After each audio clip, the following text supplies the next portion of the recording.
नमस्ते दोस्तों, स्वागत है आपका इस चैनल पर। कैसे हैं आप सब? कैसी आप लोगों की तैयारी चल रही है? आई होप आप सब अच्छे से होंगे और अपनी तैयारी भी अच्छे से कर रहे होंगे। दोस्तों, मैं आप लोगों से बार बार कहती हूँ कि हमें टेंशन बिल्कुल नहीं लेना पढ़ाई में।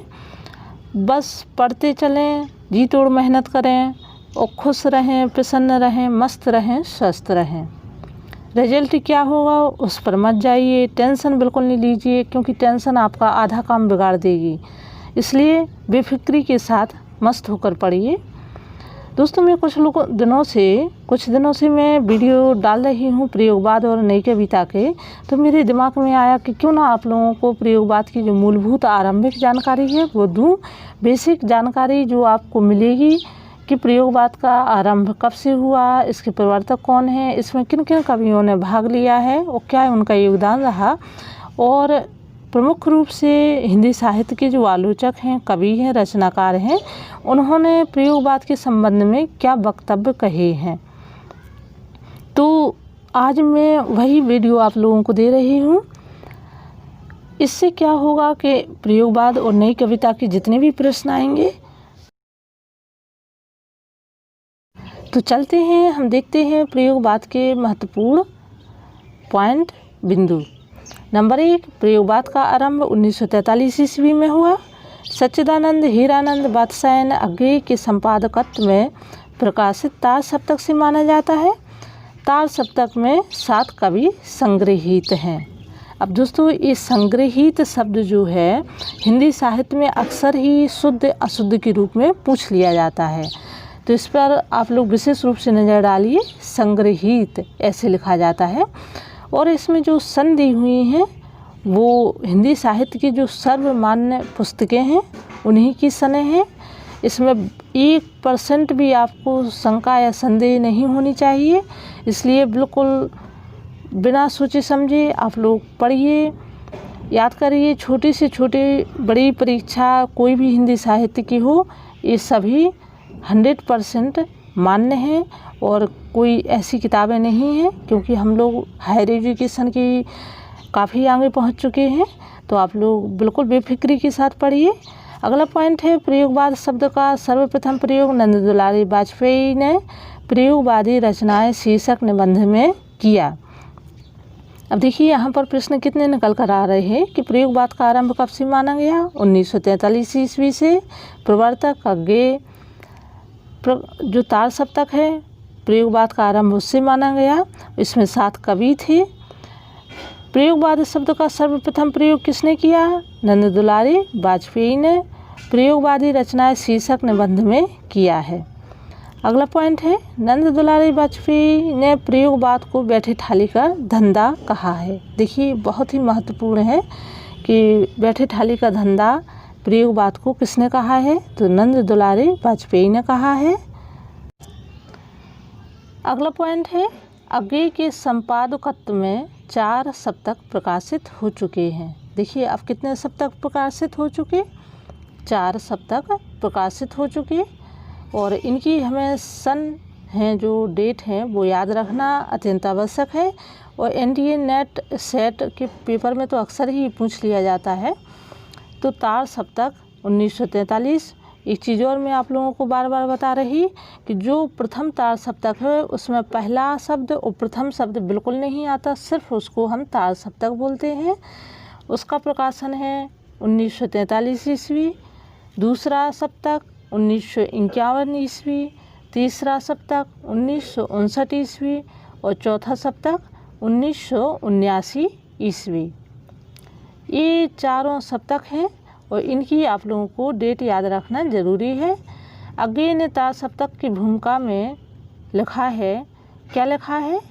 दूसरे सप्तक की भूमिका में लिखा है कि देखिए, अब ये जो भूमिका में इन्होंने लिखा है तो पॉइंट दिए हुए हैं, इसके बीच में से ही पेपर में पूछ लिया जाता है, ख़ास तौर से एनटीए नेट के पेपर में पूछा जाता है।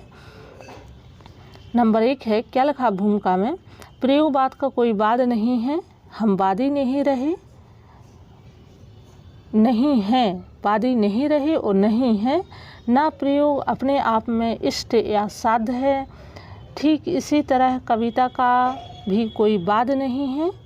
कविता भी अपने आप में इष्ट या साध्य नहीं है, अतः हमें प्रयोगवादी कहना उतना ही सार्थक या निरर्थक है जितना हमें कवितावादी कहना। ये अज्ञेय ने कहा था और पेपर में बीच से ही कोई एक दो पंक्तियाँ लाइनें हैं जो उठा के दे देते हैं और पूछते हैं कि ये किसने लिखी हैं या ये किसका कथन है।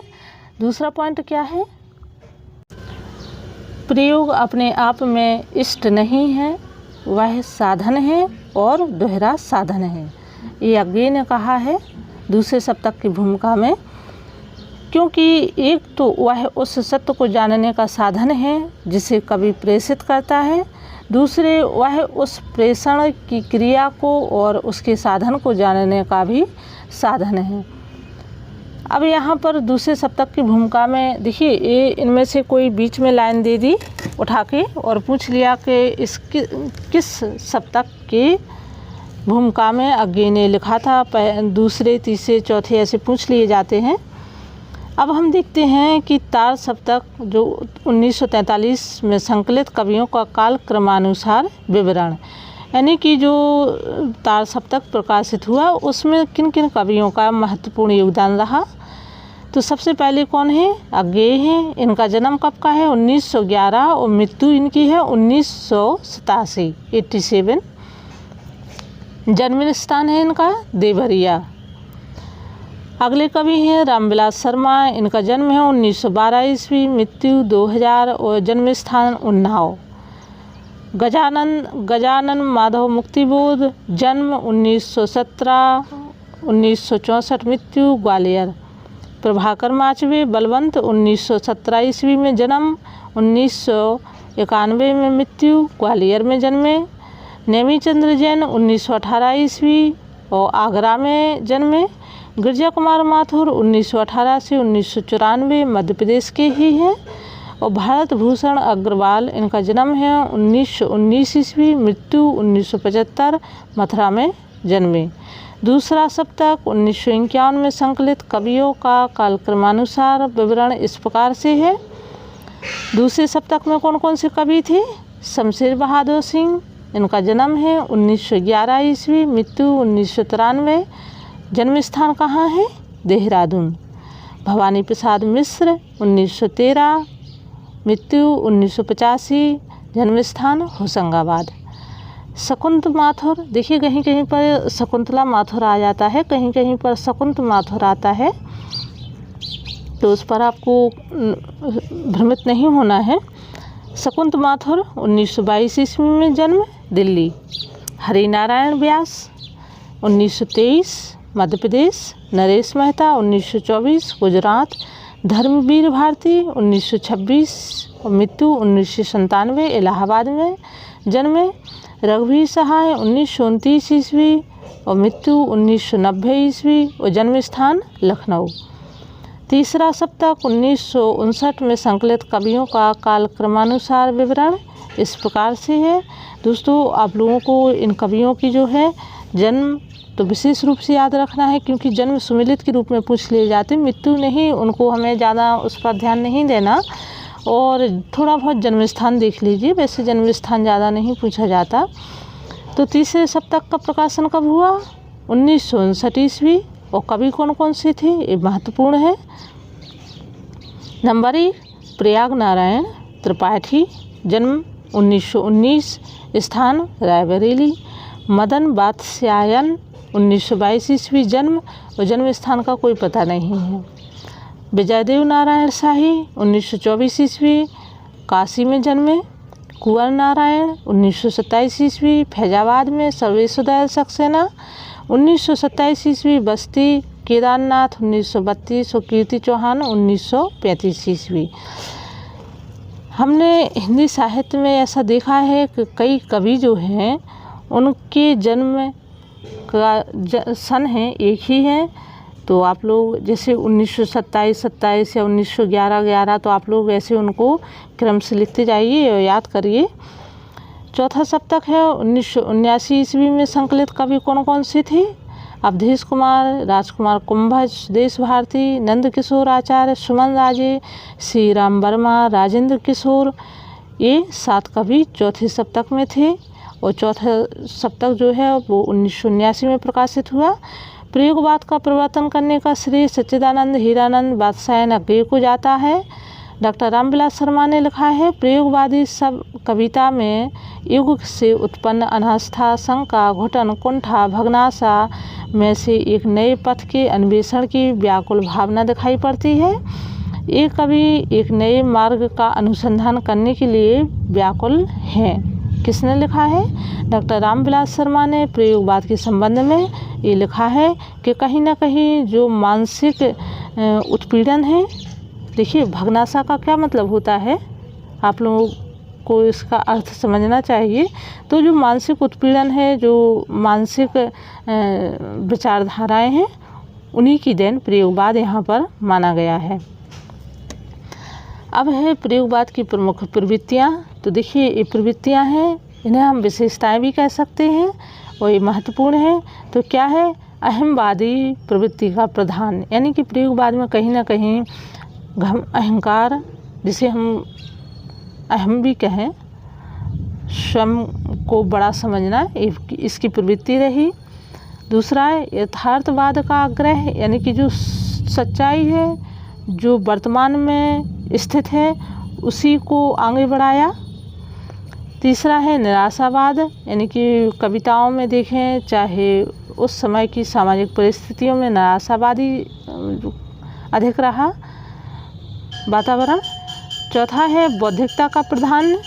तो कहीं ना कहीं कवि जो हैं पढ़े लिखे थे और उनकी जो बुद्धि थी, तर्कशील बुद्धि और ज्ञान को अधिक महत्व दिया गया। पांचवा है उपमानों की नवीनता, यानी कि कविताओं रचनाओं में नए नए उपमानों को स्थान दिया है।